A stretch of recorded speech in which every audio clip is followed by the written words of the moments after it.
14절 요한복음 4장 23절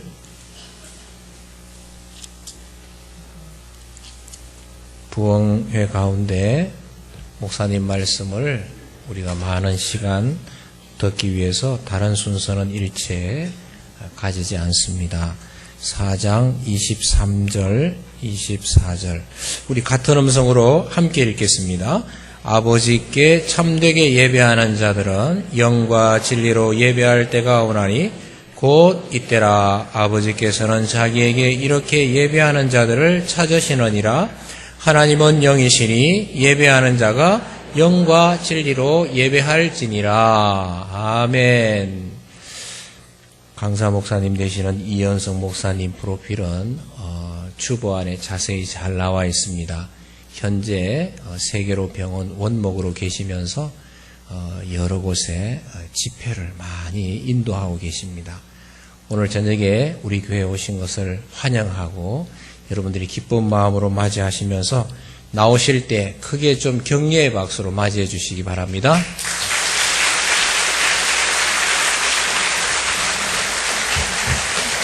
성도 여러분 반갑습니다. 제가 집회를 많이 다니지는 않고 좀 다닙니다. 좀이란 말이 겸손한 표현인 건 알고 계시죠? 제가 집회를 많이 다니지는 않고 좀 다닙니다. 1년에 한 150교회? 많이 다니지는 않습니다. 근데 제가 성산교회를 잘 알지는 못합니다. 근데 제가 30대에 이 성산교회에 학생 청년부 설교하러는 많이 왔었습니다. 제가 30대에 분이엘 예술 중고등학교 교목이던 시절에 이 교회에 어른들 설교는 안 한 것 같고 학생 청년 설교는 여러 번 하러 온 것으로 기억합니다. 근데 제가 어쨌든 여러 교회를 설교하러 다니면서 이번에 성산교회에서 부흥회하는 그 부흥회가 되게 독특한 부흥회라는 사실을, 그게 항상 제가 좀 왜 이럴까 생각이 들었습니다. 제가 집회를 한 1000교회 정도 다녔는데요. 저는 개인적으로 예배를 중요하게 생각하고 예배에 대한 설교를 즐겨하는 사람이지만 어느 교회도 예배를 주제로 부흥회를 해달라는 교회는 없었습니다. 제가 1000교회 넘게 집회를 다니면서 집회 중에 1시간 예배에 대한 설교는 할 수 있어요. 근데 모든 설교를 예배에 대한 설교를 해달라는 교회는 성산교회가 처음입니다. 제가 그래서 목사님에게 궁금했어요. 왜 예배일까? 왜요? 저는 중요한 거 알고 저는 이 설교를 많이 하러 다니고 싶지만 강사인 저는 원하지만 교회들이 원하지 않고 있었거든요. 근데 성산교회는 놀랍게도 전체를 예배 설교를 해달라는 거예요. 가을 부흥회고 해마다 하셨는지도 잘 모르겠어요. 그렇지만 강사의 입장에서는 이런 부흥회를 해달라는 교회는 거의 없는 부흥회라는 사실입니다. 기대가 되시나요? 여러분이 강사가 특별한 것이 아니라 담임 목사님과 장로님들이 기도하고 결정 내린 이 주제가 대단한 주제라는 사실을 알고 계셔야 될 것 같습니다. 아멘. 성도 여러분, 교회의 존재 목적이 무엇인 것 같습니까? 교회의 존재 목적이 뭘까? 의외로 이런 질문을 하면 많은 성도님들이 선교입니다. 전도입니다. 쉽게 말하면 영혼 구원이 교회의 목적입니다. 첫 번째 목적입니다. 이렇게 말씀하는 분들이 의외로 많습니다. 그런데 교회의 존재 목적, 교회의 첫 번째 존재 목적은 선교가 아니고 놀랍게도 예배입니다. 아멘? 에이, 목사님이 뭘 한다고 그렇게 얘기하십니까? 그러시면 안 됩니다. 제가 선교학이 전공이에요. 제가 선교단체를 꽤 오래 책임지고 있는 사람입니다. 그러니까 선교 쪽에 깊이 관여하고 있는 사람으로 신학교에서 선교학을 전공한 사람인데도 불구하고 교회의 중요한 사명이 선교다라고 말하는 것은 맞습니다. 근데 교회의 존재 목적 제1번이 선교다라고 말하는 것은 틀려요. 교회의 존재 목적이 뭐냐? 예배입니다. 그렇다면 성도 여러분, 예배는 매주 드리는 당연한 것이 아니고요. 온 성도들이 매 예배 때마다 마음을 모아야 되고요. 정성을 들여야 되고요. 최선을 다해야 된다는 사실입니다. 아멘? 왜요? 예배가 존재 목적이라면 그 교회가 예배가 예배답지 않으면 그 교회는 교회가 교회답지 않은 거고 그 교회에 속한 성도는 성도가 성도답지 않은 겁니다.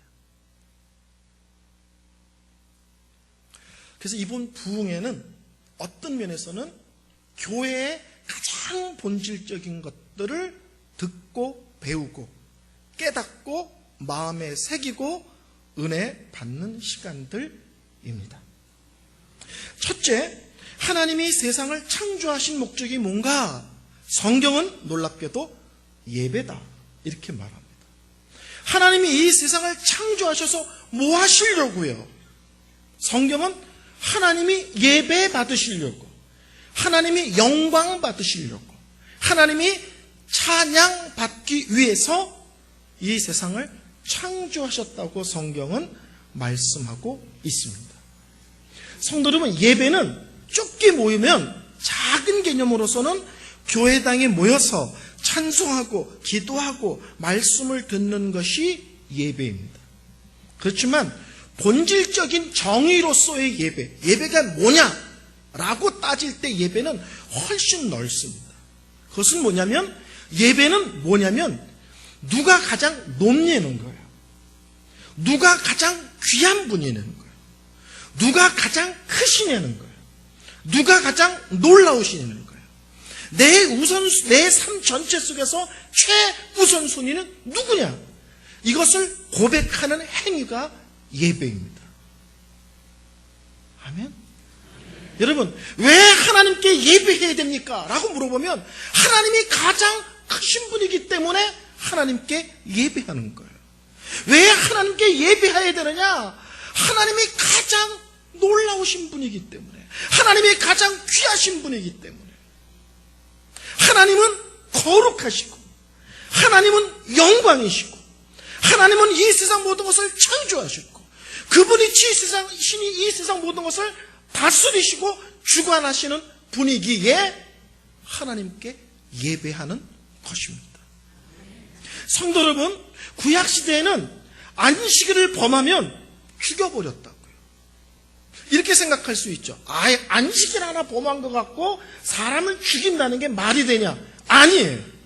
이스라엘 공동체는 하나님을 믿는 백성이 예배 드려야 될 시간에 다른 곳에 있음은 그 자체가 어마어마한 큰 죄예요. 예배 시간에 예배의 자리를 이탈한 것은 바쁜 일이 있나 보다, 중요한 일이 있나 보다, 살다 보면 그럴 수 있지라는 문제가 아니고요. 그 행위를 통해서 뭘 고백하는 거예요? 나에겐 하나님보다 더 중요한 게 있다. 나에겐 하나님보다 더 귀한 게 있다. 나에겐 하나님보다 더 높으신 분이 있다. 나에겐 하나님보다 더 대단한 분이 있다. 나에겐 하나님보다 더 놀란 분이 있다라고 고백하는 거예요. 그런 사람은 이스라엘 공동체에 살아있을 존재가 아니라는 거예요. 온 공동체가 예배에 나와서 하나님은 하나님이십니다. 하나님은 창조주십니다. 하나님은 이 세상 모든 걸 다스리는 왕이십니다. 하나님은 거리시고 영광이시고 능력이시고 온 백성이 찬양하는데 한 사람이 딴짓한다. 뭐예요? 나는 그렇게 생각 안 해. 그거죠. 나는 그렇게 안 믿어. 그거죠. 그러니까는 예배의 자리를 이탈하는 것을 단순하게 바쁘고 중요한 일이 있으니 한번 봐주자고 말하지 않고 하나님을 하나님으로 인정하지 않는 죄를 범한 걸로 보는 거예요. 저는 미국에서 목회하다가 왔습니다. 미국에서 왔어요. 10년 만에 왔더니 깜짝 놀란 게 있어요. 그게 뭐냐면 교회에서 이런 얘기를 하는 거야. 학원하고 교회랑 싸우면 언제나 교회가 진대요. 아이들이 주일날 교회 와야 될 시간에 학원에서 부르면 언제나 아이들이 교회를 오는 것이 아니라 학원을 간다는 거예요. 더 놀라운 것은 교회 직분자 어르신들조차도 당연히 학원에 가야 되는 걸로 알고 계시다는 거예요. 내일 시험이니까, 오늘 특강하니까, 오늘 중요한 거 배우니까. 그렇지만 그 행위를 통해서 엄마도 아버지도 자녀도 동일하게 고백하는 거예요. 내 인생에 하나님은 중요하지 않습니다. 적어도 첫 번째는 아닙니다. 우선순위는 아닙니다. 귀하지만 가장 귀한 분은 아닙니다. 높지만 가장 높은 분은 아닙니다. 예배 자리를 떠남으로써 그 자체가 하나님을 하나님으로 온전하게 고백하지 않는 것입니다. 창조의 목적이 뭐냐? 예배입니다. 아멘? 하나님만이 창조주시고 하나님만이 이 세상의 주관자시고 하나님만이 가장 크시며 존귀하신 분. 왜? 하나님이 세상을 만드셨으면 하나님보다 더 크고 놀라운 분은 없습니다를 고백해야 된다는 거예요. 모든 피조물이에요. 아멘? 여러분, 요한계시록 4장 11절에 보면 이렇게 말씀이 기록되어 있습니다. 오직 주 하나님이요 영광과 존귀와 능력을 받으시는 것이 합당하오니 주께서 만물을 지으셨기 때문입니다. 왜 하나님께만 찬송과 존귀와 능력을 돌려야 되고 하나님만이 그것을 받으시기에 합당하신 분입니까? 계시록에서는 하나님이 이 세상 모든 것을 만드신 바로 그분이기 때문에 그렇다는 거예요. 이사야 43장 21절에 이렇게 되어 있습니다. 내 백성은 내가 나를 위하여 나의 찬송을 부르게 함이니라. 이 백성은 내가 나를 위하여 지었나니, 지어서 뭐 하시려고요? 나의 찬송을 부르게 하기 위해서. 하나님이 우리를 창조하신 목적이 뭐냐? 우리로 하여금 하나님을 찬양하는 백성 되게 하기 위해서. 왜 하나님께만 찬양과 영규와 존귀와 감사를 돌려야 되느냐? 하나님이 이 세상을 창조하신 바로 그분이시기 때문입니다. 아멘. 다시 따라하겠습니다. 한번. 창조의 목적은 예배다. 창조의 목적은 예배다. 그러면 인생의 목적은 뭘까요? 인생의 목적은 뭐냐면 우리 장로교 사람들은 웨스트민스터 신앙고백 대소이리문답을 중요하게 여기잖아요. 거기에 첫 번째 질문에 대한 답이 뭐죠? 사람이 제1 되는 목적이 무엇입니까? 라는 질문에 대해서 답이 뭡니까? 하나님 그분을 영원토록, 그분을 영화롭게 하고 영원토록 그분을 즐거워하는 것입니다. 사람의 존재 목적이 뭐냐라는 질문에 대해서 답이 하나님을 영화롭게 하고 영원토록 그분을 즐거워하는 거예요. 그러니까 우리의 존재 목적이 뭐냐? 하나님께 영광 돌리는 거. 다른 말로 하면 하나님께 예배 드리는 인생이 우리의 인생의 존재 목적이 되는 거예요. 가끔 이런 분들 계세요. 내 인생 전체를 하나님께 드리고 하나님께 바쳐서 하나님이 홀로 크신 영광을 받으시는 건 좋은데 그럼 내 인생은 뭐냐 이거야. 내 인생 전체를 하나님께 온전히 드리는 건 좋은데 내 인생은 어디냐 이거죠. 전문 용어로 내 인생 돌로도 뭐 이런 거 있잖아요. 근데 성경의 원리는 뭐냐면요. 사람은 하나님께서 어떻게 창조하셨냐면 하나님의 영광에 대해서 최고로 우리가 집중하고 중심을 온전히 드릴 때 그때 인생이 가장 행복하고 가장 만족하도록 창조하셨습니다. 아멘? 왜? 사람은 언제 참으로 행복하냐? 언제 참으로 만족하냐? 다른 것이 아니라 하나님의 영광을 위해서 집중하고 거기에 내 인생 모두를 드리고 바칠 때 하나님은 홀로 큰 영광을 받으시지만 그 결과 이 세상 어디에서도 맛볼 수 없는 참된 기쁨, 참된 행복, 참된 만족을 그때 하나님께서 우리에게 허락하신다는 거예요. 그러니까 예배와 하나님께 영광 돌리는 것과 우리 인생의 기쁨과 감격과 행복이 따로 있는 것이 아니라 하나님께 영광 돌릴 때 우리 인생이 행복한 거예요. 테레비 스위치가 많죠. 다 눌러도 테레비가 켜지는 건 아닙니다. 파워 스위치를 켜져야만 테레비가 켜지는 거예요. 우리 인생이 행복하려면 온갖 걸 다 눌러도 작동이 안 돼요. 하나님께 영광, 하나님께 찬양, 하나님께 감사, 하나님께 예배라는 스위치를 누를 때 비로소 우리 인생이 환하게 화면이 들어오고 재밌고 신나게 되어 있는 것입니다. 아멘? 따라할까요? 창조의 목적이 예배다. 인생의 목적이 예배다. 그럼 구원의 목적은요? 성도 여러분, 집에 가서요, 오늘 밤에 주무시기 전에 꼭 읽어보셔야 됩니다. 꼭 읽어보셔야 돼요.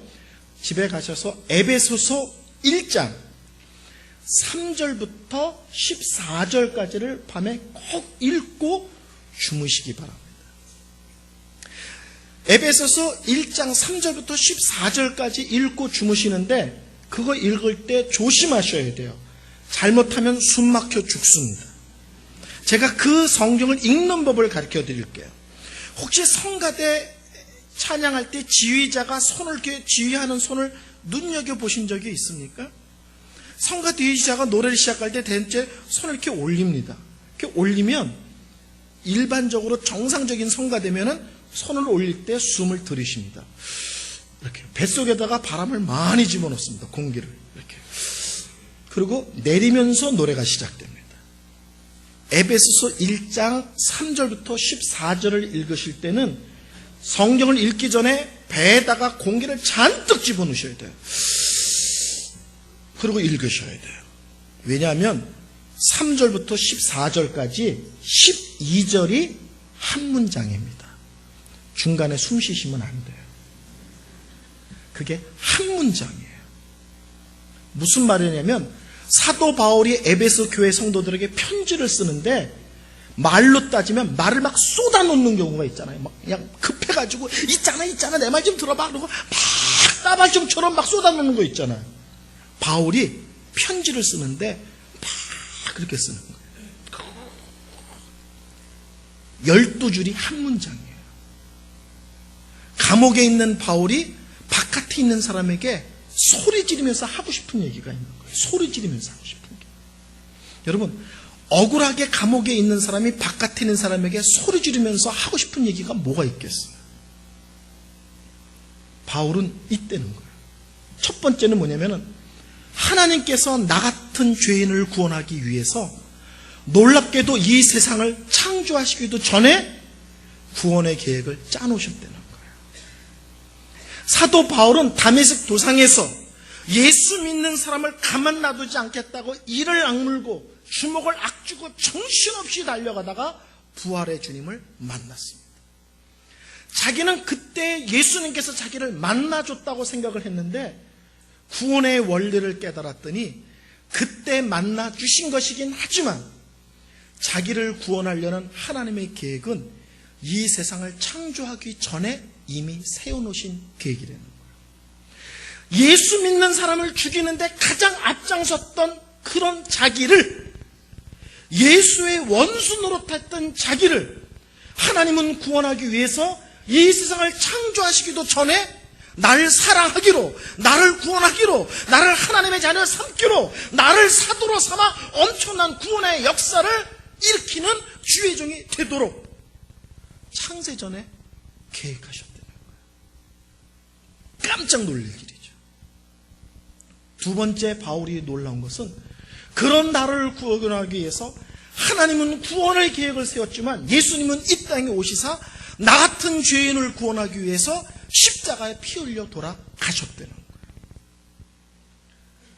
예수 믿는 사람을 앞장서면서 박해하고 죽이는데 앞장섰던 자기를 구원하기 위해 바로 그 예수께서 이 땅에 오셨고 그 예수께서 십자가 달려 돌아가셨다.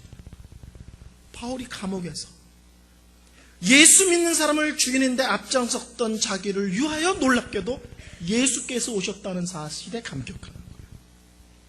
세 번째는요, 그 놀라운 일들이 내 마음에 깨달아지고 믿어지고 확신되어지고 마음에 새겨지고 고백되도록 성령께서 내 마음에 찾아오셨대요.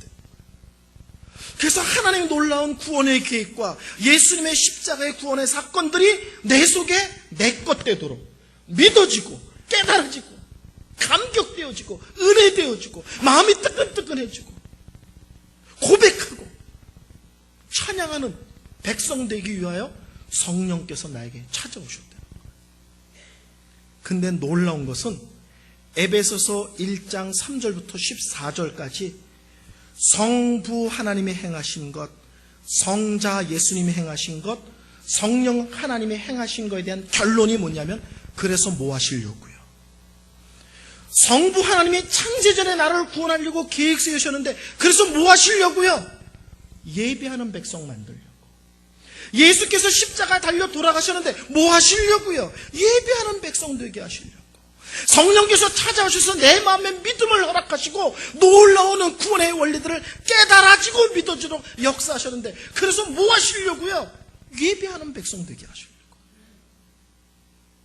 에베소서는 놀랍게도 성부, 성자, 성령 삼위일체 하나님이 나 같은 죄인을 구원하기 위하여 어마어마한 일들을 행하셨는데 그 모든 일의 결론이 뭐냐? 예배하는 백성 되게 하기 위해서라는 거예요. 아멘? 창조의 목적이 예배고요. 인생의 목적이 예배고요.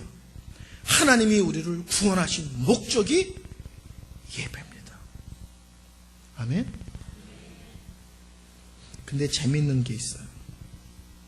그게 뭐냐면 우리가 신앙생활 할 때 열심히 내는 모든 것들이 예수님의 재림하시면 끝이에요. 예를 들어서 교회 건축합시다. 헌금하고 기도하고 헌신하고, 그렇죠? 그렇지만 예수님 다시 오시면 더 이상 건축은 필요 없습니다. 선교합시다. 선교사 파생합시다. 선교자 교회 세웁시다. 우리가 별별 열심을 다 내잖아요. 저희 병원에서도 지금 베트남에 27명이 단기 선교 갔습니다. 월요일 날 돌아오거든요. 그렇게 열심히 선교하지만 예수님 다시 오시면 선교는 끝이에요. 우리가 신앙생활 하면서 열심히 내고 헌신하는 것들이, 많은 것들이 예수님이 다시 오시면 그걸로 끝이에요.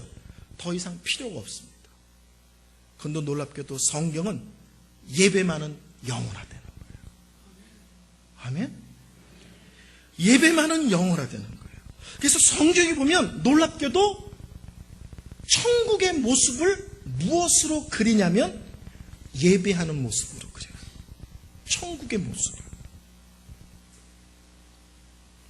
요한계시록 7장 9절부터 12절까지 제가 말씀 천천히 읽겠습니다. 이일 후에 내가 보니 각 나라와 족속과 백성과 방언에서 아무라도 능히 셀 수 없는 큰 무리가 흰옷을 입고 손에 종려가지를 들고 보좌 앞에 어린 양, 보좌 앞과 어린 양 앞에 서서 큰 소리로 외쳐 가라되 구원하심이 보좌에 앉으신 우리 하나님과 어린 양에게 있도다 하니 모든 천사가 보좌와 장로들과 내 생물이 주위에 섰다가 보좌 앞에 엎드려 얼굴을 대고 하나님께 경배하여 가르되 아멘.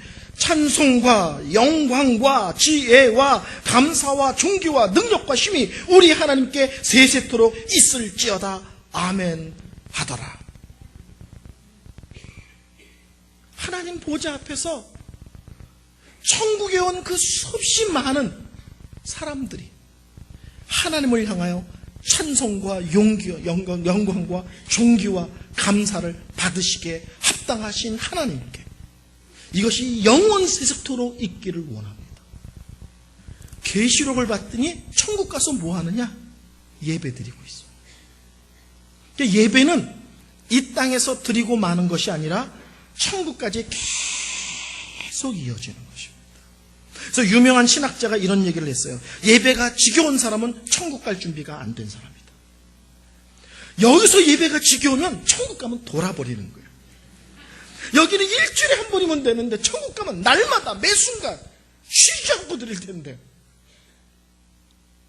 이 땅에서 예배가 행복하지 않으면 천국 갈 준비가 안 된 것이라는 거예요. 성도 여러분, 저는 미국에서 목회할 때 저희 교회에서 핵심적으로 가리키는 구호가 몇 가지 있습니다.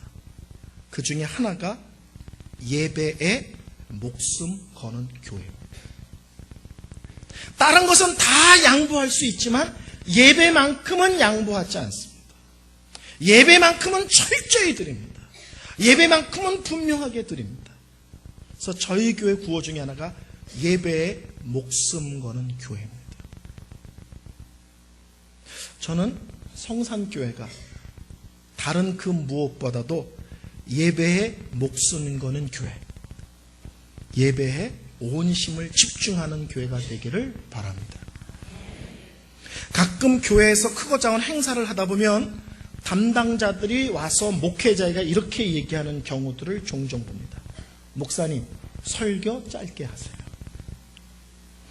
상식이 있는 목사님이라면 중요한 행사를 앞두고 설교를 2시간씩 하지 않죠. 그렇죠? 근데 그 얘기를 하는 자세는 문제가 있다고 생각하는 거예요. 저는 농담 반 진담 반 어떤지나 이렇게 얘기합니다. 예배를 줄이지 마시고 행사를 줄이십시오. 예배는 제대로 드립시다. 예배는 바르게 드립시다. 저는 어떤 교회 최근에 설교를 가는데요, 예배가 30분이 넘으면 안 된다고 끊임없이 세계에다 세뇌를 시키는 거예요. 설교를 부탁할 때마다 30분 넘으면 안 됩니다. 도착해서 차 마시는데도 30분 넘으면 안 됩니다. 강대상에서 올라오는데도 30분 넘으면 또 안 됩니다. 그 얘기를 거짓말 안 하고 설교 부탁할 때부터 설교하기 1분 직전까지 10번도 더 들었어요. 예배가 30분 넘으면 안 된다고. 근데 놀랍게도 성도들은 예배 끝나고 밑에서 전부 다 커피 마시고 놀고 있던데요. 그렇게 30분이 설교가 넘으면 안 된다고 난리쳤던 교회가 예배 끝나서는 못하냐, 밑에서 수다 떨고 앉아있다. 우리는 놀랍게도 상식 없이 예의 없이 막 예배를 한없이 늘리고 이런 건 조금 경우가 없는 거죠. 그렇지만 일반적인 목사님들이면 예배가 어느 정도 돼야 되는지 다 알고 계시죠. 근데 성도님들 입으로 예배 짧게 드리세요, 설교 간단하게 하세요, 그런 식의 표현들은 신앙의 훈련의 차원에서 안 하시는 게 좋다는 거예요. 도리어 예배는 충분히 드립시다. 예배는 제대로 드립시다. 아멘. 20세기에 설교를 가장 잘한다는 목사님이 계신데 그분의 이름이 로이드 존즈라는 분이세요. 그분 설교집의 특징이 있습니다. 그분 설교집의 특징은 설교집 전체를 읽어도 예화가 없다는 거예요. 2권 읽어도 예화가 없고요, 3권 읽어도 예화가 없고요. 그분 설교집에서 예화가 나오는 것은 정말 하늘의 별 따기처럼 드뭅니다. 근데 드문 예화 중에 이런 예화가 있어요. 어떤 농부집에 암소가 송아지를 낳는데 2마리를 낳대요. 예화한 거예요. 그러니까는 암소가 송아지를 1마리밖에 안 낳는다 이렇게 따지지 마세요. 예화니까 2마리를 낳대요. 그러니까 아버지가 얼마나 행복하게 했어요. 1마리가 나도 돈이 되는데 2마리가 났으니까. 그러니까 아들한테 이렇게 얘기하더래요. 1마리는 하나님 거다.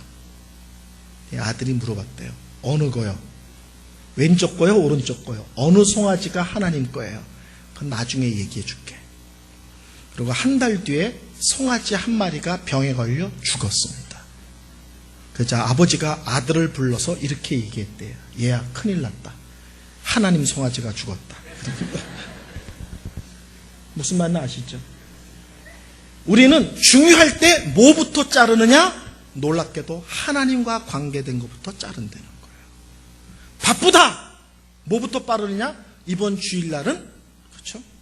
특별한 사정에 의해서, 피치 못할 사정에 의해서, 너무 바빠서, 너무 피곤해서, 너무 힘들어서, 우리는 놀랍게도 아무리 힘들고 바빠도 하나님에 관한 것은 손대지 않는 훈련을 해야 되는데 무슨 일이 생기면 하나님 것과 관계된 것부터 끊어먹는 거예요. 마틴 루터라는 종교개혁자가 이렇게 얘기했습니다. 오늘은 어제보다 일이 2배나 더 많으니 기도를 2배나 더 해야 되겠다. 오늘은 어제보다 일이 더 많으니까 오늘은 새벽 기도를 생략해야 되겠다가 아니라 일이 2배나 많으니 기도도 역시 2배나 더 해야 되겠다. 왜? 그 큰 일을 제대로 하려면, 잘 감당하려면 내 힘이 아니라 하나님의 도우심이, 능력이, 붙드심이 필요하기 때문이다. 어떤 사람은 바쁘면 하나님 것부터 자르는 사람이 있는가 하면 어떤 사람은 바쁘고 힘든 일이 생기면 맨 앞에 하나님의 것을 먼저 세워놓는 사람이 있습니다. 이것만은 양보 못해, 이것만은 타협 못해, 이것만은 물러설 수 없어. 하나님에 관한 것, 특별히 예배가 그렇습니다. 아멘. 자, 그럼 오늘 이제 본문으로 들어가겠습니다. 여태 설원이었어요. 첫날이니까 몸을 좀 푸셔야 되잖아요. 성도 여러분 중에서 요한복음 4장 23절부터 24절 말씀을 아마 암송하는 분도 계실 거예요. 익숙한 분들이 많으실 겁니다. 그렇죠? 아버지께 예배하는 자들은 영과 진리로 예배할 때가 오나니 곧 이때라. 아버지께서는 자기에게 이렇게 예배하는 자들을 찾으시느니라. 하나님은 영이시니 예배하는 자가 영과 진리로 예배할지니라. 제가 이 말씀을 깊이 묵상하고 또 이 말씀에 대해서 깊이 연구하면서 놀라운 것이 있습니다. 놀라운 것. 그것이 뭐냐면 저는 언제나 이 말씀 속에서 신령과 진정, 새로 번역된 지금 성경에서는 영과 진리만 항상 마음에 새기고 있었습니다. 근데 오늘 본문은 놀랍게도 너무나 예배에 대한 본질적인 많은 가르침을 주는, 예배에 대한 강조점이 잘 드러나 있는 본문입니다. 첫째, 예배에 있어서 중요한 것은 뭐냐면 예배의 대상자가 누구냐예요. 온갖 우상들의 특징은 예배의 대상자가 명확하지 않습니다. 그냥 지성이면 감천일 뿐입니다. 하늘이면 어떻고 바위면 어떻고 고목나무면 어떻고 바다면 어떻습니까? 그냥 내가 새벽에 일찍 일어나서 목욕 제기하고 두껍게 정성을 다하면 뭐가 있다면 들어주겠지. 그렇죠? 잘 모르십니까? 이 세계를요? 온갖 우상들의 원리는 예배의 대상자가 명확하지 않습니다. 제가 살던 동네는 무당이 7명이 있어요. 저희 밑에 집도 무당이에요. 근데 가보면 참 희한한 게 무당인데 불상을 놓고 있어요. 근데 자기가 섬기는 건 뭐냐면은 애기 귀신이에요. 그래서 점칠 때는 애기 소리를 내, 이러고서 내요. 그러니까는 불상하고 귀신하고 애기 동작 이게 안 맞아. 근데 다 갖다 놨어. 무슨 말인지 아시겠죠? 절할 때는 불상에다 놓고 하는데 점치고 굿할 때는 애기 귀신하고 해. 그러니까 자기가 믿는 신앙의 대상이 복잡하고 헷갈리는 거예요. 오늘 본문은 예배를 드리는데 누구에게 드리느냐? 하나님께 드린다. 하나님은 어떤 분이시냐? 하나님은 영이신 분이시다. 그 하나님과 너는 어떤 관계냐? 그분은 우리의 아버지시고 우리는 그분의 자녀다. 예배의 대상과 그분과 우리와의 관계를 정확하게 설명해 주고 있다는 사실입니다. 예배는 얼마나 열심히 드리냐의 문제가 아니에요. 열심의 문제가 아니라 예배의 대상자가 누군가가 명확해지는 문제입니다. 성경은 우리는 누구에게 예배하는가? 하나님께 예배한다는 거예요. 막연하게 산을 예배하고 강을, 바다를, 바위를 지성이면 감천이다가 아니라 분명한 예배의 대상자가 있다. 하나님이시다. 이 세상 모든 것을 창조하신 창조주 하나님이시다. 그리고 우리를 향하여 구체적으로 말씀하시는 하나님이시다. 우리가 기도하면 들으시는 하나님, 우리가 기도하면 그 기도에 대해서 반응하시며 응답하시며 역사하시는 하나님이시다. 아멘. 오늘도 인격적으로 만나주시는 하나님, 나와 함께 하시는 하나님, 나를 붙들고 계신 하나님, 나를 앞서서 인도하신 하나님, 기도할 때 분별력을 주시고 지혜를 주시고, 그렇죠? 용기를 주시고 확신을 주시고 소망을 주시고 위로를 주시고, 바로 그 하나님을 섬기는 것입니다. 그래서 예배에서 가장 중요한 것은 하나님께 예배한다는 거예요. 성도 여러분, 오늘날 예배의 가장 큰 문제가 무엇일 것 같습니까? 저는 병원에서 새벽 예배를 인도하거든요. 병원에서요. 아침에 저는 언제나 샤워를 합니다. 그리고 면도를 하고 머리에 젤을 바르고, 딱 마치 주일 낮예배 강대상에 서는 것처럼 딱 옷 갈아입고 딱 정장하고 새벽 예배 나옵니다. 두 가지 이유 때문에 그렇습니다. 첫째는 하나님께 예배하기 때문에 그래요. 두 번째는 지도자로서 성도들에 대한 예의라고 생각합니다. 제가 최근에 읽고 있는 책이 있는데 책 제목이 흐트러짐이에요. 청교도의 한 분인 목사님이 쓰신 책이에요. 그 당시에도 그런 문제가 있었던 것 같아요. 그러면서 그 당시에도 이런 얘기를 해요. 오늘날 예배의 문제가 뭐냐? 흐트러짐이다. 여러분이 높은 분에게 나아갈 때 어떻게 합니까?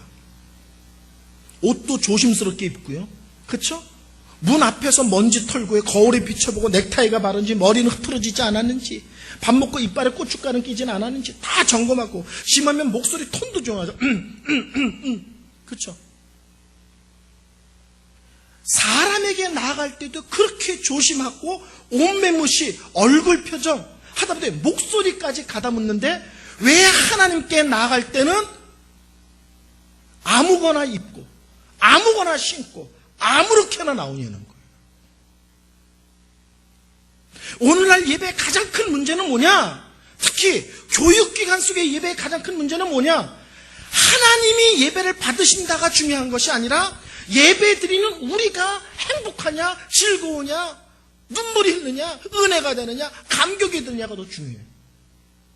오늘날 예배의 문제는 뭐냐면 예배를 받으시는 하나님, 예배의 대상인 하나님을 신경 쓰는 것이 아니라 예배를 받는 우리에게 이것이 맞느냐 이거죠. 어르신들 잘 모르시죠? 요새 청년들 예배 드릴 때 막 불 끄고 예배 드립니다. 심할 때 빨간 조명을 막 켭니다. 어떤 교회는 사이키 조명이라고 아세요? 나이트 클럽에서 번쩍번쩍 돌리는, 그거 돌리고 예배 드리는 교회도 있습니다. 예배 드릴 때 연기 피 올리는 교회도 있습니다. 부산에 있는 교회들 얘기하는 거예요. 왜요? 아이들이 좋아하니까. 왜요? 아이들 데려오기가 좋으니까. 하나님이 그렇게 예배 드리는 걸 원하시느냐는 고민하지 않아요. 그런 거 하면은 애들이 놀던 분위기랑 비슷하니까 교회 많이 오고 주저앉을 거라고 생각해요. 여러분, 하나님께 나아간다고 생각해 보세요. 그분의 방문을 열고 들어간다고 생각해 보세요. 여러분이 옷을 어떻게 입을 것이며, 여러분이 어떻게 표정을 지을 것이며, 여러분이 어떤 목소리로 말할 것인지를 생각해 보세요. 크신 하나님, 능력의 하나님, 무엇보다도 거룩과 영광의 하나님께 나아간다면 적어도 우리의 옷도 마음도 그 무엇도 흩어져 있으면 안 됩니다. 아멘. 오늘날 예배는 특징이 흐트러짐이에요. 내가 나오면 되는 거예요. 나와주면 고맙지 뭘 요구하냐는 거예요.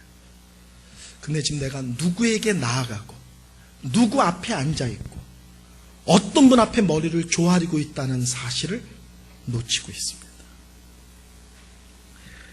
아까 제가 말씀드린 로이드 존즈라는 목사님이 이런 얘기를 했어요. 그분은 개인적으로 기도할 때는 절대, 공예배 때는 그러면 안 되지만 절대 바로 입을 열지 마십시오. 이렇게 가르쳐요. 그분의 교회 성도들에게. 예배드리기 전에는 바로 기도할 때, 개인 기도할 때 바로 입을 열지 말고 어떻게 하면 좋으냐? 첫째, 성경을 좀 읽으래요. 성경을. 한 장이든 두 장이든. 왜 읽는 줄 아시겠죠? 기도한다고 후다닥 들어와서 턱 앉아서 하나님 그러지 말고 마음을 좀 가라앉히라는 거예요. 차분하게. 그리고 성경을 읽을 수 없으면 어느 때는 경건서적이 있으면 좋은 신앙서적을 잠깐 읽으라는 거예요. 좀 마음이 가라앉을 때. 근데 성경도 없고 경건서적도 없을 때는 뭘 하냐면 입을 열어 기도하기 전에 잠깐 묵상을 하래요. 내가 지금 누구에게 나아가는지. 보이지 않지만 내 앞에 계신 분이 어떤 분이신지. 그리고 조심스럽게 입을 열어 기도를 시작하라는 거예요. 무슨 말인지 아시겠죠? 우리가 예배 드리는 예배의 대상자는 그렇게 후다닥 들어가서 문 벌컥 열고 아버지! 이럴 수 있는 분이 아니시라는 거예요. 다시 우리는 예배의 영광스러움을 회복해야 되는데 그것은 하나님이 얼마나 크고 놀라우신 분인지를 집중하고 우리가 인생임을, 우리가 죄인임을, 우리가 한없이 연약하며 보잘것없는 인생인 것을 기억해서 조심스럽게 마음을 모아 겸손하게 그분께 나아가는 법, 무릎을 꿇는 법, 머리는 좋아하는 법을 배우셔야 됩니다. 아멘? 예. 근데 성경은 이렇게 얘기합니다. 근데 그 하나님은 어떤 분이신가? 그 하나님은 영이시다. 이렇게 표현해요. 우리는 누구에게 예배드립니까? 하나님 아버지께. 하나님께 예배드립니다. 근데 하나님은 어떤 분이십니까? 영이십니다. 영이라는 것은 두 가지를 강조하는데 첫째는 어떤 형식이든지 하나님을 모양으로 만들어서 섬기지 않는다.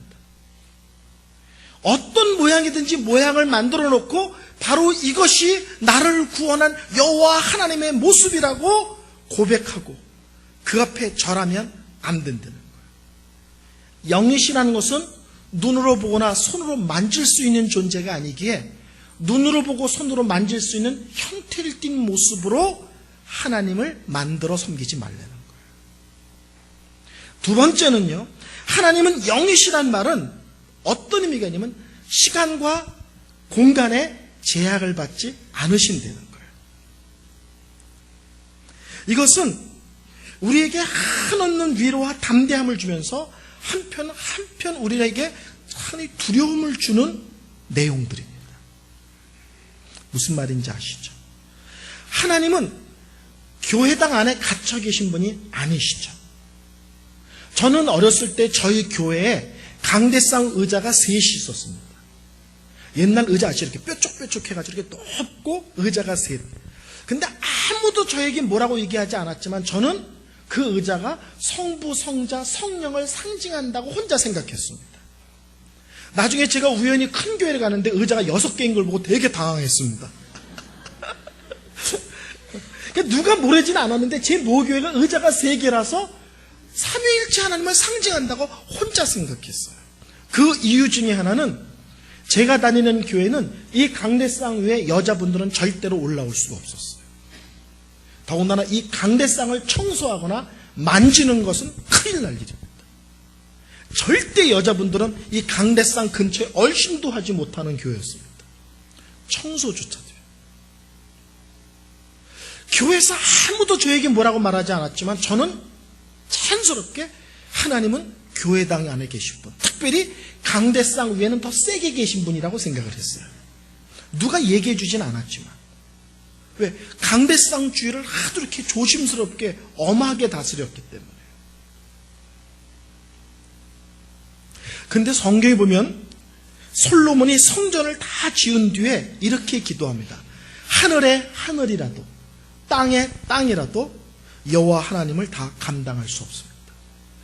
어마어마한 성전을 지어놓고 하나님은 성전 안에 계십니다 라고 말하지 않고 이 세상도 크신 하나님을 감당할 수 있는 공간이 아니라는 거예요. 왜? 너무 크셔서.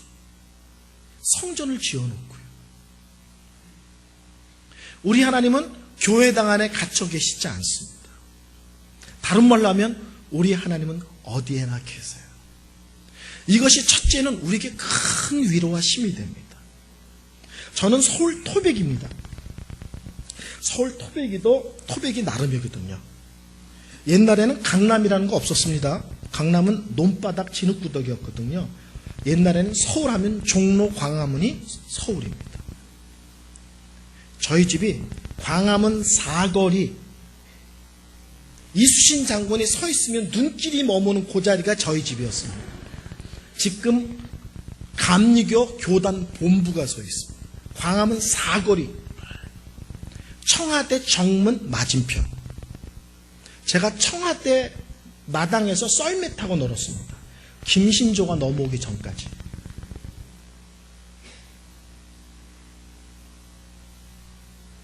서울 토백인데 하나님께서 어느 날 저에게 목회지를 부산으로 가라고 말씀하셨습니다. 제가 하나님께 기도했습니다. 하나님, 나 부산에 아는 사람 한 명도 없습니다. 한 명도 없는데 왜 갑자기 저희 6 식구를 데리고 부산으로 가라고 말씀하십니까? 하나님이 심플하게 말씀하셨어요. 부산에 나 있다. 정말요. 제가 40살에 미국에 갔거든요. 근데 갑자기 미국의 어떤 교회로부터 청빙을 받았습니다. 이거는 서울에서 부산을 오는 게 아니라 부산에서 미국을 가는 거예요. 아는 사람 하나 없는 동네에 이민을 가는 거거든요. 하나님, 한국에서 태어난 사람을 갑자기 미국 가서 목회하라니요. 6 식구를 가지고 미국을 밑도 끝도 없이 하나님이 또 말씀하셨어요. 미국에 나 있다. 저는 거기서 그 유명한 연성국 대사가 나왔다고 봅니다. 네 안에 나 있다. 제가 맨 처음에 미국을 가는 것은 91년도인가 그렇습니다. 제 은사 목사님이 샌프란시스코 한 교회에서 목회를 하셨는데 안식년 기간이라고 저보고 2달만 교회를 맡아달라는 거예요. 2달만. 자기가 안식년 기간인데. 그래서 2달 동안 열심히 목사님이 안 계신 그 교회를 섬겼습니다. 알고 봤더니 그게 안식년이라서 목회를 도우라는 게 아니라 실제로는 저희를 후임자로 세우려고 성도들에게 선보인 거예요. 2달 동안 목회를 시켜보고 마음에 들면 주저앉혀라. 근데 저는 그것도 모르고 열심히 교회를 했습니다. 어쨌든 제가 2달이 돼서 내일 한국으로 돌아오는 날이에요. 근데 저는 그때 너무너무 가난해서 세끼가 잘 해결되지 않던 시절이었습니다. 그래서 저는 제 인생에 다시는 미국은 갈 수 없는 나라라고 생각했어요. 왜? 너무 가난한 목회자였기 때문에. 그래서 돌아가기 그 전날 교회 젊은 청년을 불러서 나를 샌프란시스코 시내를 데려다다오. 그럼 내가 마지막으로 샌프란시스코에서의 마지막 날을 혼자 다 여행 다니고 사진 찍고 즐기기를 원한다. 그리고 저녁 때 내가 전화하면 어디로 나와라. 약속하고 그 친구 전화번호를 받고 샌프란시스코 시내에서 헤어졌습니다. 혼자 열심히 돌아다니다가 점점 어두워지는데요. 미국은 도시 한복판은 밤이 되면 텅 빕니다. 노숙인들만 있지 사람 사는 집이 없거든요. 캄캄해지자 제가 겁도 나고 이제 돌아가야 되겠다 생각해서 그 친구한테 공중전화에 전화를 하는데 전화만 하면 어떤 여자가 튀어나와서 따발총처럼 떠드는 거예요. 이 친구는 총각인데 무슨 말인지도 모르겠고 내가 얘기해도 들은 척도 안 하고 매번 전화하면 따다다다다다다다다다다 점점 밤은 깊고 돌아다니는 사람은 점점 줄고 점점 무서워지고 비행기표도 내일이 끝이고요. 이민국에서 도장 찍어준 것도 내일이 끝이에요. 내일 비행기를 못하면 표도 날아가지만 불법 체류자가 되는 거예요. 한두 가지 복잡한 게 아니에요. 갑자기 연락도 있지 않는 도시 한복판에 홀로 남겨졌어요. 밤에. 제가 이러지도 저러지도 못해서 그냥 캄캄한 밤에 미국 땅 한복판에 서서 그냥 기도했어요. 하나님 살려주세요. 전 내일 무슨 일이 있어도 비행기 타야 되는데 내가 어디 있는지를 알려줘야 될 그 친구와 연락이 안 납니다. 돈도 없어요. 공중전화 비용밖에는. 집에 가는 방법도 몰라요. 영어는 더더군다나 못하죠. 예수님의 이름으로 기도합니다. 아멘 하고 끝났더니 일본 사람 여자 하나 남자 하나가 저에게 다가오는 거예요. 그러더니 한국말로 저에게 너 한국 사람이냐 이렇게 물어보는 거예요. 한국 사람 맞다. 자기랑 대화를 좀 하지. 왜 그러냐 그랬더니 자기네들이 한국 학원에서 한국말을 배우는 사람인데 오늘 숙제가 길거리에 나가서 한국 사람을 만나면 붙들고 수다를 떨어봐라가 숙제였대요. 저를 보고 같이 얘기 좀 하지. 할 게 뭐가 있겠어요. 그래 해라. 혼자 있는 것보다 덜 무서우니까 걔네들이요 저를 보더니 막 너무너무 부러워하는 거야. 너는 언제부터 한국말을 이렇게 잘했냐. 나는 태어날 때부터 원래 잘했다. 한참 이수다 서수다 떠들다가 제가 걔네들한테 이렇게 물어봤어. 너희들 영어 잘하냐. 잘한다. 우린 미국에서 쭉 자랐다. 그래서 제가 한국말로 이런 문제가 있는데 내 친구는 연락이 안 되는데 네가 좀 전화해서 도와봐. 그랬더니 그 친구가 전화해서 금방 제 친구를 바꿔주는 거예요. 제가 10년 뒤에 담임 목사를 하러 갔더니 왜 그런 일이 터졌는지 그때 알았어요. 미국은 전화할 때 앞에다가 꼭 일자를 눌러야 되는 거를 몰랐어요. 제가 일을 누르고 전화해야 되는 거예요. 시내 전화할 때 공중전화. 그럼 모르고 번호만 누르니까 죽어도 안 되고 안도 방송만 나오는 거죠. 그때 제가 너무너무 놀라운 것을 깨달았습니다. 아는 사람이 하나 없는 미국 도시 한복판 캄캄한 밤에 그곳에서 하나님께 살려달라고 기도했더니 한국말을 할 줄 아는 영어를 능하게 하는 미국에서 자라난 일본 사람이 와서 저를 한국말로 도와줬어요. 아멘. 하나님은 영이시다란 말은 무슨 뜻이냐면 내가 어느 곳에 있든지 하나님은 그곳에 계신다는 거예요. 그곳에서 역사하실 수 있고 그곳에서 간섭하실 수 있고 그곳에서 붙들어 주실 수 있고 그곳에서 지혜 주실 수 있고. 아멘. 그래서 하나님은 영이시다는 말은 우리에게 한없는 위로와 담대함을 줍니다. 그런데 한편 하나님은 영이시다는 말은 우리에게 한없는 경외로움을 준다. 두려움을 준다고요. 그게 뭐냐면 내가 어느 곳에 있든지 그곳에 하나님이 계신 거예요. 거룩한 땅이 따로 있는 것이 아니라 하나님이 내 앞에 계시다는 것을 의식하는 순간 내가 어느 곳에 있든지 그곳은 거룩한 땅입니다. 아멘? 하나님이 하나님 되신 하나님이 이곳에 계심을 의식하는 순간 그렇죠? 제가 20대에 놀라운 체험을 했습니다. 하루는 서울의 길거리를 지나가는데 제가 순간적으로 하나님이 기뻐하지 않는 어떤 생각을 했어요. 근데 그 생각을 하는 순간 제 마음속에 어떤 생각이 드냐면 우리 하나님은 내가 생각하는 것, 마음에 품는 것까지도 아신다라는 생각이 벌떡 들었어요. 근데 그 생각이 드는 순간 제가 마치 도둑질하다가 들킨 사람처럼 화들짝 놀랐습니다. 그때부터 제 가슴이 뛰는데요. 그런 거 아시죠? 심장이 심하게 뛰면 귀에 들려. 볼떡볼떡 하는 게. 길거리, 대난 길거리 길을 걸어가다가 갑자기 하나님이 기뻐하지 않는 생각을 한 것 자체도 하나님이 아신다는 사실이 저에게 한없이 두려운 마음을 줬고 부끄러운 마음을 줬고 도둑질하다가 놀란 것처럼 깜짝 놀라서 심장이 박동이 난리가 치는 것을 경험했습니다. 무슨 말이냐면 하나님이 영이시라는 것을 자각하고 기억하고 살아가는 것이 실제로는 우리 신앙생활, 특히 거룩생활의 핵심이 되는 거예요. 하나님이 내가 어느 곳에 있든지 그곳에 계심으로 나를 도우신다, 붙드신다, 간섭하신다, 역사하신다는 것도 맞지만 내가 어느 곳에 있든지 그곳에 하나님이 계시되면 성경의 원리, 믿음의 원리를 따르는 죄악된 것을 하는 것도 하나님이 보고 계신다, 알고 계신다는 것도 기억할 필요가 있습니다. 오늘날 우리의 신앙의 문제는 뭐냐면 내가 사람들이 없는 곳에 있을지라도 하나님 앞에 있다는 사실을 놓치고 사는 거예요. 하나님은 영이시라는 것은 내가 어느 곳에 있든지 그곳에 하나님이 계시다. 내가 어느 곳에 있든지 나는 하나님 앞에 있다. 내가 어느 곳에 있든지 하나님께서 나를 바라보고 계시다. 이것이 우리의 신앙의 거룩한 생활의 핵심적인 원리입니다. 자, 오늘 요한복음 4장 23절부터 24절은 첫째, 예배의 대상자가 누구냐? 하나님이시다. 근데 그분은 어떤 분이시냐? 영이시다. 근데 하나를 더 얘기합니다. 근데 그분은 당신들과 어떤 관계입니까? 그분은 우리의 아버지시고 우리는 그분의 자녀입니다. 아멘. 우리 예수님의 말의 습관이 몇 개가 있습니다. 독특한 습관이 있는데 그 습관이 세 가지입니다. 하나는 뭐냐면 인자라는 단어예요. 인자는 안식인의 주인이다. 이런 말 읽어보셨죠? 인자가 온 것은 건강한 사람을 위한 것이 아니라 병든 자를 위해 왔다. 인자라는 말.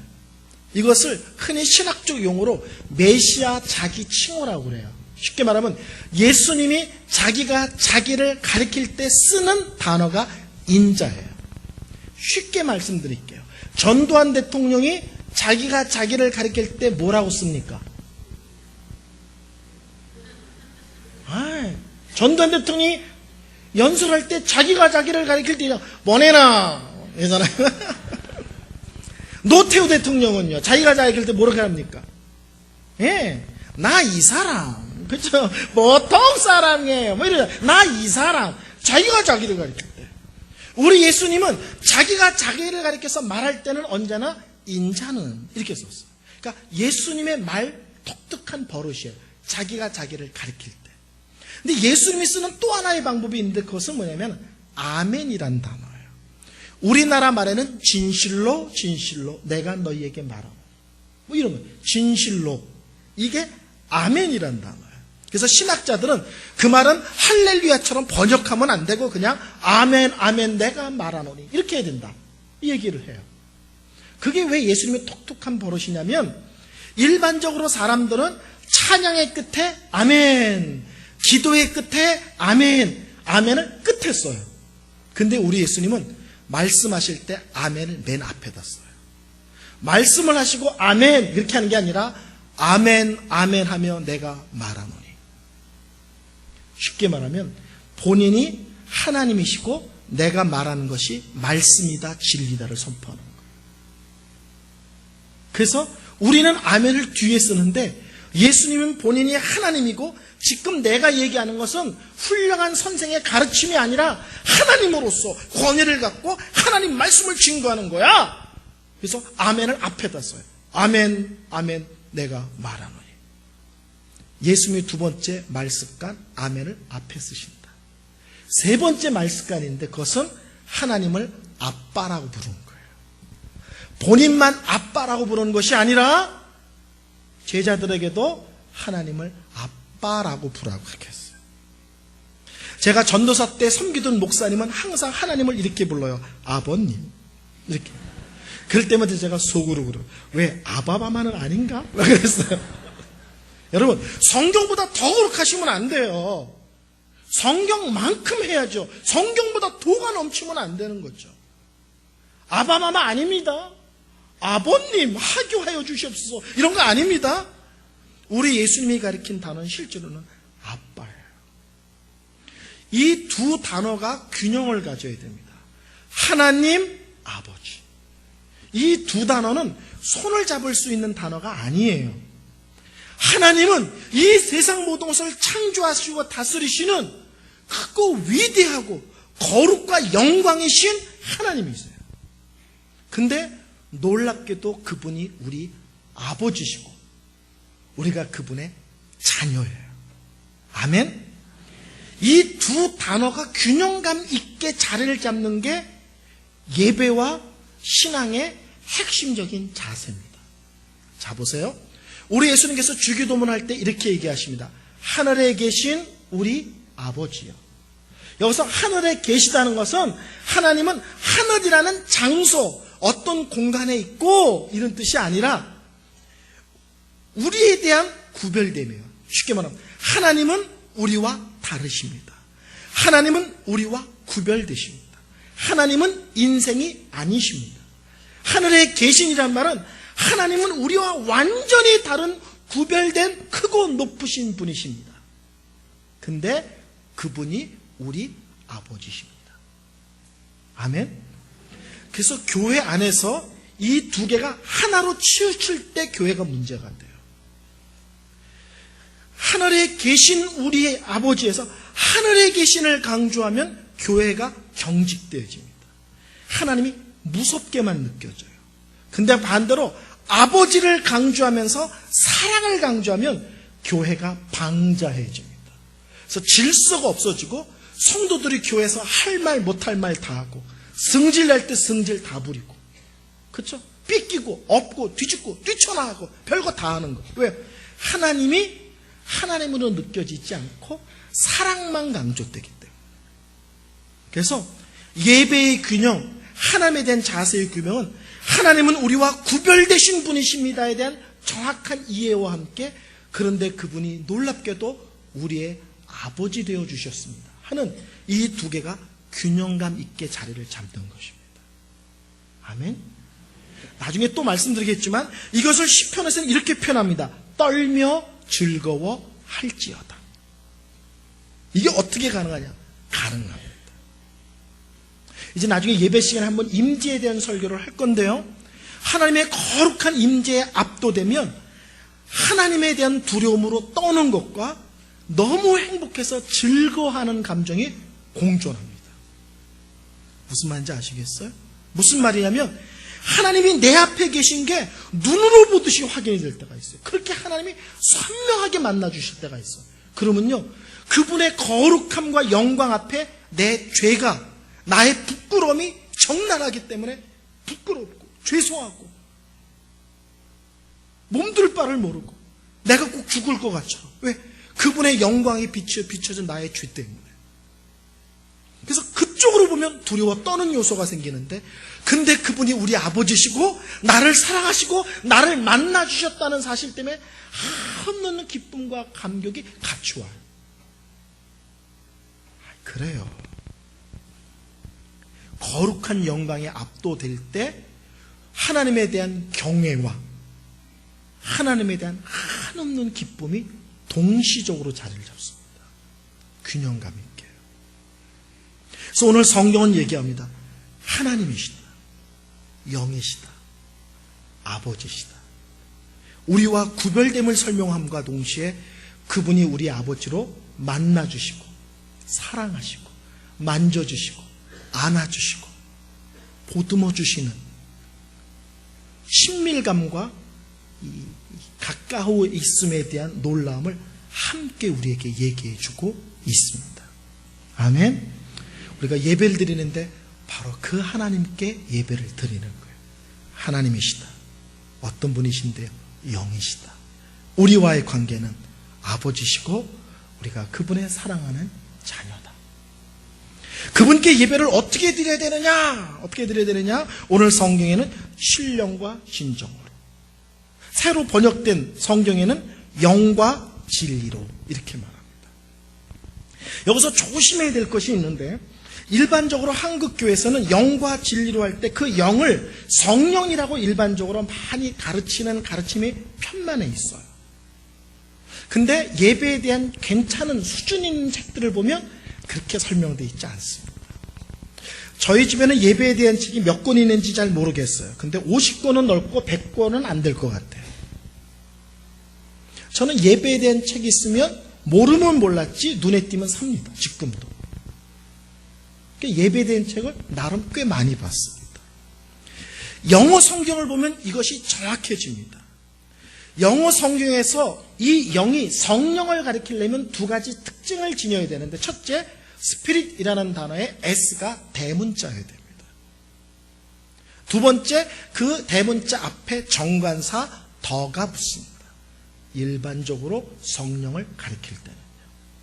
근데 이 여기서 영은 대문자도 아니고요, 정관사 더도 없습니다.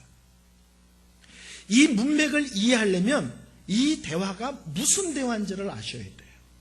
이것은 예수님과 사마리아 여인과의 대화입니다. 알고 계시죠? 그때 이 여인이 예수님과 대화 속에서 예수님이 그냥 유대인이 아니라 특별한 분이라는 것을 이제 슬슬 알아가기 시작합니다. 그때 이 여인이 예수님께 질문합니다. 어디서 예배를 드려야 됩니까? 유대인들은 예루살렘이라고 그러고 우리 주성들은 이 앞에 있는 그리심산이라고 그러는데 어디서 예배를 드려야 됩니까? 라는 장소에 대한 질문을 합니다. 그 질문에 대해서 우리 예수님께서 예배는 영과 진리로 드리는 것이다, 이렇게 대답을 해요. 이 대답은 그 당시에 유대인의 예배와 사마리아인의 예배의 문제점을 하나씩 짚은 거예요.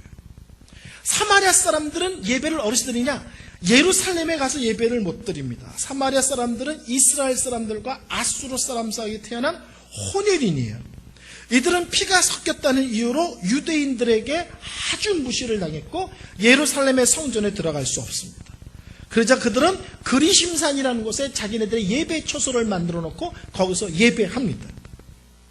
자, 마음껏 예루살렘 가서 예배를 드리지 못하니까 자기네들은 더 나름대로 뜨겁게 열심히 드리겠죠. 그런데 사마리아인들의 문제가 있습니다. 그것은 그 당시에 성경은 구약 성경밖에 없는데 사마리아 사람들은 모세 오경만 하나님의 말씀으로 인정합니다. 창세기, 출애굽기, 레위기, 민수기, 신명기 5권만 하나님 말씀으로 인정해요.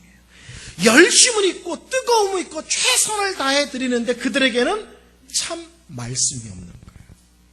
그럼 유대인들은요? 구약 말씀을 온전히 하나님 말씀으로 믿죠. 예루살렘 성전도 있죠. 제사장도 있죠. 예배의 절차도 있죠. 다 있어요. 근데 뭐가 없는 거예요? 하나님을 향한 뜨거움, 하나님을 향한 간절함, 하나님을 향한 중심을 드리는 마음이 없는 거예요.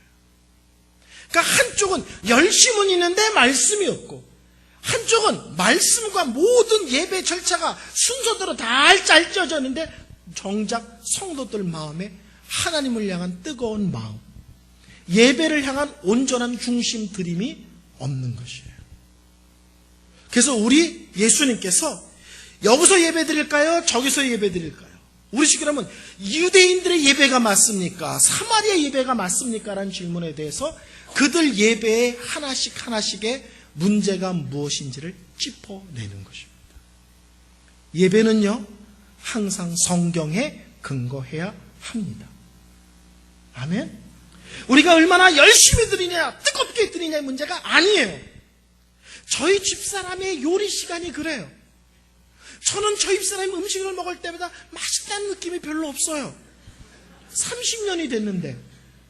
그러면 우리 사람은 항상 화가 나요. 내가 얼마나 최선을 다해 음식을 했는데 그러냐. 정성을 다했대. 누가 정성이 없댔나? 맛이 없댔지. 그렇게 비싼 재료를 그렇게 오랜 시간 요리했는데 맛이 없는 것도 재주예요.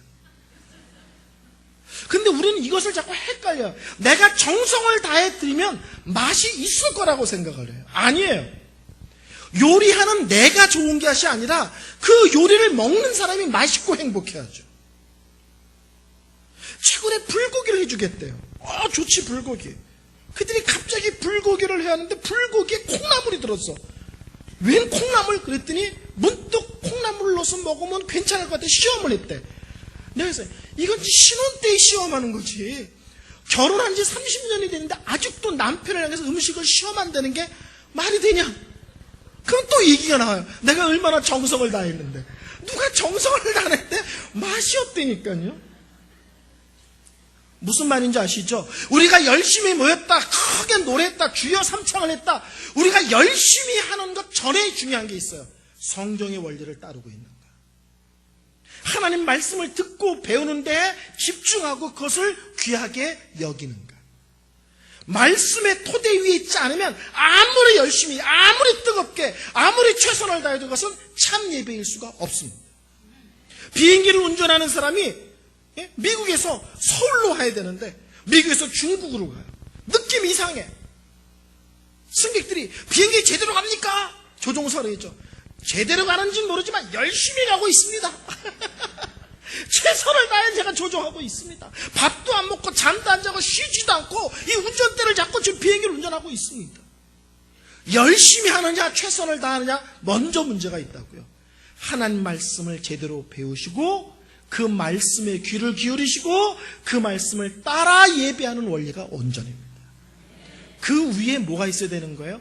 정성이, 뜨거움이, 최선을 다하는 것이, 마음을 모아드리는 것이 있어야 되는 거예요. 그래서 신료가 진정은 바른 말씀이 있어야 된다. 두 번째, 중심을 드리는 것이 있어야 된다. 이 두 개가 따로 놀면 안 되고 손을 잡아야 된다는 거예요. 아멘. 하나님께 예배를 드린다면 그분의 말씀에 귀를 기울여야 되고 그 마음의 말씀을 배우는 데 최선을 다해야 되고 그분이 말씀이 원하는 대로 따라서 예배를 드리는 거예요. 근데 그분은 하나님이십니다. 그러니 최선을 다하고 정성을 다하고 최고의 예배를 드려야 됩니다. 저는 우리 하나님이 적당이란 말을 싫어한다고 믿는 사람이에요. 왜냐하면 우리 하나님이 이 세상을 적당히 만들지 않으셨거든요. 나는 이 세상을 적당히 만들었어. 그러셨어요? 예수님께서 나는 십자가를 적당히 졌어. 그러셨어요?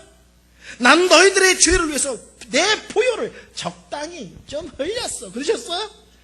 우리 예수님이 나는 적당히 부활했어. 그렇게 하셨을까요? 먼 훗날 우리 예수님이 재림하면서 나는 적당히 재림할 거다. 그러셨어요? 저는 우리 하나님이 이 세상을 분명하게 만드셨다고 믿습니다.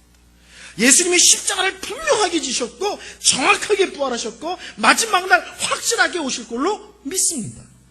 그러면 분명한 하나님 앞에 우리는 분명하게 반응해야 되고 온전하고 최선을 다하신 하나님 앞에 우리들 역시 온전과 최선을 다해서 예배해야 합니다. 시간이 너무 많이 가네요. 그럼 이제 마지막으로 넘어갑니다. 세 번째는 뭐냐면은 강조가 찾으시느니라. 여러분 놀랍지 않으세요? 주일날 되면 한국만 돼도 이 수없이 많은 교회에 문이 열리고 어마어마한 사람들이 예배 드리려고 교회당으로 몰려가고 있습니다.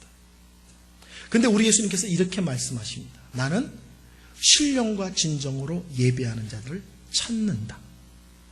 찾는다는 말은 뭐냐면 예배 드리는 사람들이 구름대같이 몰려들지만 내가 원하는 그 예배를 드리는 사람은 너희들이 생각하는 것보다 힘이 적다는 거죠. 제가 여기서 남자를 찾읍시다. 그럼 말이 안 되잖아요. 왜? 이렇게 많으신데. 여성들을 찾습니다. 이렇게 말이 안 되잖아요. 이렇게 많으신데. 그렇죠? 근데 키가 150이면서 안경을 꼈고 나이는 50이고 뭐 집은 남천동에 살고 뭐 따지면 애가 둘이고 이렇게 되면 그분이 누군지 찾아야죠. 왜? 그런 분은 드물 거니까. 여러분 이 시간에도 이렇게 많은 성도들이와 한자리에 예배를 드리는데 성경은 말합니다. 하나님은 신령과 진정으로 예배한 자를 찾으신다. 여기에 앉았다고 예배 드린 게 아니고 여기에 앉았다고 하나님이 기쁘신 게 아니라는 거예요. 제가 충격적인 얘기를 하나 해드리겠습니다. 저는 2011년 1월 첫째 주에 미국 시카고의 윌로 크릭이라는 교회에 예배를 드리러 갔습니다. 저희 아이들 전체와 다. 미국에 있는 제 교회를 사임하고 제가 2달 동안 미국 여행을 다니는 중이었습니다. 2011년 1월 첫째 주입니다. 윌로 크릭 교회는 성도가 한 3만 명 모이는 교회입니다. 교회 안에 호수가 있고요. 주차장이 끝이 없어서 끝이 잘 안 보입니다.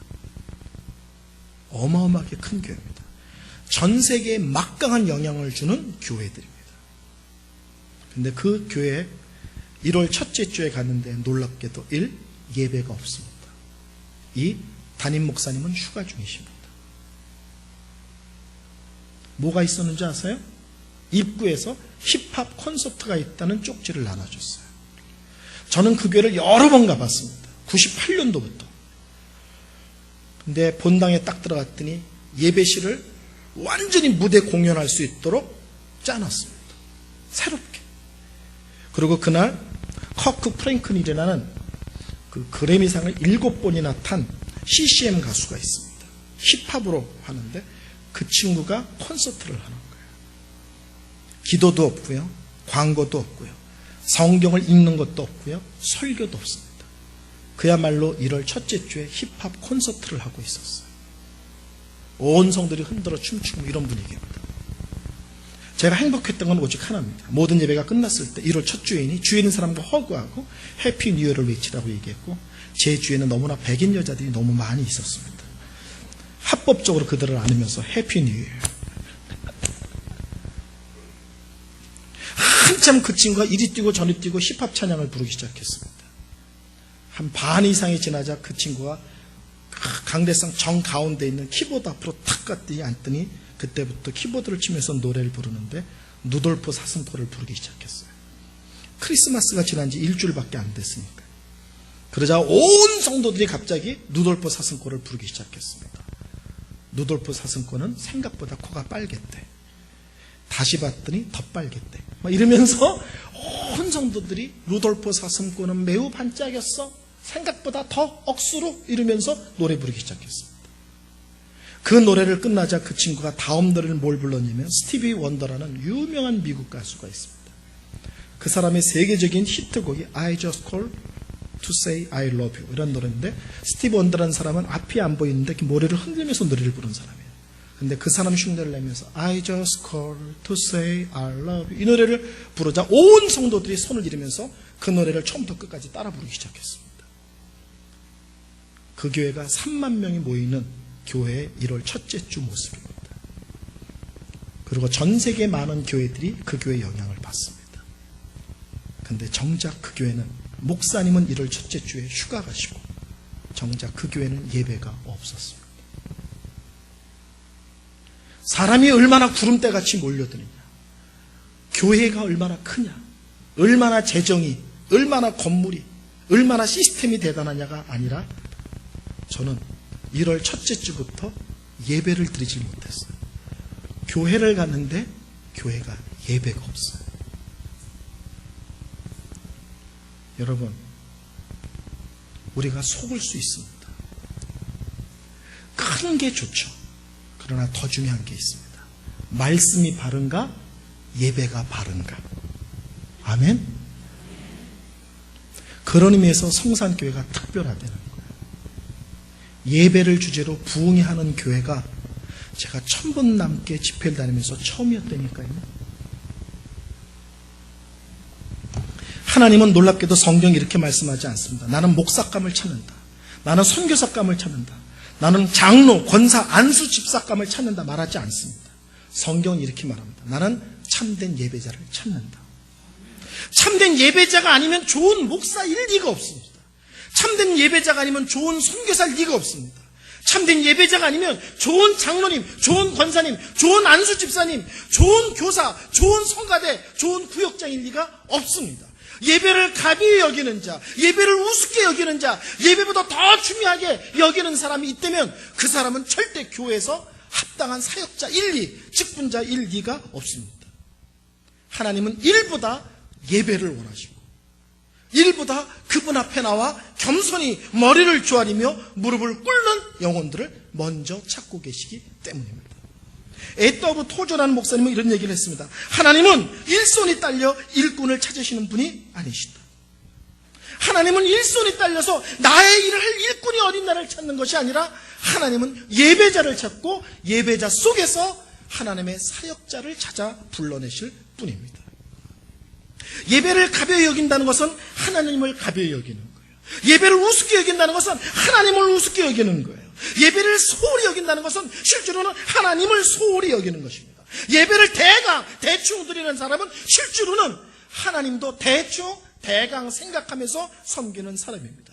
예배를 짧게 빠르게 드리자는 사람들은 하나님에 대한 생각과 헌신도 짧은 사람들이에요. 교회는 근본적으로 일하는 곳이 아니라 교회는 예배 드리는 곳입니다. 저는 이렇게 말씀드리고 싶어요. 예배가 다냐라고 물으실 수 있죠. 예배가 다냐라는 질문에 대해서 예배가 다는 아닙니다. 그러나 예배가 첫 번째입니다. 저는 마치 예배는 옷을 입을 때 첫 단추와 똑같다고 생각합니다. 제가 하루는 저희 집사람과 데이트를 할 때 서울 명동에서 데이트를 했습니다. 근데 제 앞에 너무너무 멋있게 생긴 근사한 여자가 오는데 그 여자가 단추를 이렇게 채우고 오는 거예요. 이렇게 식당에서 급히 나왔던 것 같아요. 얼굴도 예쁘고 몸매도 다 예쁜데 옷이 이러니까 사람이 띵해 보이는 거예요. 근데 제가 저 여자분에게 당신이 옷을 잘못 채웠다고 얘기해주고 싶은데 그러면 더 창피할 것 같아요. 근데 얘기해주면 더 창피하지만 그러고 돌아다니면 더 창피하잖아요. 무슨 말인지 아시죠? 예배는 무엇과 같으냐면 예배가 모든 것은 아니지만 예배는 믿음의 첫 단추와 같습니다. 첫 단추를 잘 채면 나머지 단추를 제대로 채우기가 쉽습니다. 그러나 첫 단추를 잘못 채우면 나머지 단추는 제대로 채워질 리도 없고 채워질 수도 없습니다. 예배에 성공해야 믿음의 원리가 다른 것들이 하나씩 둘씩 제자리를 잡아갑니다. 그러나 예배가 어긋나면 다른 것은 아무리 열심히 해도 결국은 다 잘못되게 되어 있습니다. 왜요? 첫 단추를 잘못 끼운 거거든요. 예배가 다냐? 다는 아닙니다. 그러나 예배는 신앙의 첫 단추입니다. 이거를 채워야 비로소 다른 것이 잘 채워지고 제대로 채워지고 쉽게 채워집니다. 그러나 첫 단추 예배가 잘못되어지면 나머지는 잘 되는 것처럼 보일 뿐입니다. 그리고 잘 될 리도 없습니다. 그리고 잘 될 수도 없습니다. 왜요? 첫 단추가 잘못져 있기에 전체가 어그러져 있거든요. 예배와 분리된 삶은 참된 경건일이 없고 피상적으로 폼 잡는 거죠. 예배가 살아있지 않은 가운데서 복음을 전한다. 그건 참 영혼에 대한 뜨거움이 실주는 상신도 있을 거예요. 하나님에 대한 만남이 뜨거운 사람이 하나님을 알지 못하는 영혼에 대한 간절함이 있을 리가 없습니다. 예배에 성공하는 자가 참 전도자일 수도 있습니다. 참 예배는 헌신과 분리되지 않습니다. 예배가 분리된 상태에서 교회에서 헌신한다, 충성한다. 나중에 보면 끝은 하나님께 영광이 아니라 지를 알아달라는 거예요. 참된 예배 속에서 헌신과 충성이 나와야 무엇을 하든지 자기는 감추고 하나님을 높입니다. 그러나 예배에 실패한 가운데 열심 내고 충성하는 것은 끝에 가면 결국 지 알아달라는 것밖에 남지 않습니다. 성성교회 성도 여러분, 네 번의 말씀을 들을 거예요. 그걸 통해서 우리가 다시 한번 예배에 대한 초점을 맞춤, 예배의 중요성을 깨달음, 그리고 교회 전체의 예배의 공기가 달라지는 역사들이 있기를 소원합니다. 기도하겠습니다.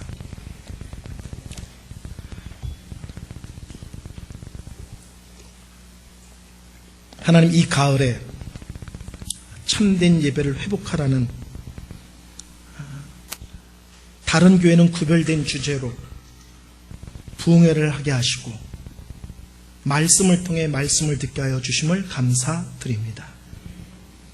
다른 프로그램이나 행사로 교회를 새롭게 하는 것이 아니라 예배가 살 길이며 예배가 살아야 비로소 살 수 있음을 깨닫고 확인하는 시간을 주심을 감사드립니다. 예배의 영광스러움과 복됨과 귀함과 놀라움을 말씀을 깨달아 알게 하시고 이 부흥의 기간 동안 그 영광스러움과 놀라움을 맛보아 아는 귀한 시간들로 삼아 주옵소서. 예수님의 이름으로 기도하였습니다. 아멘.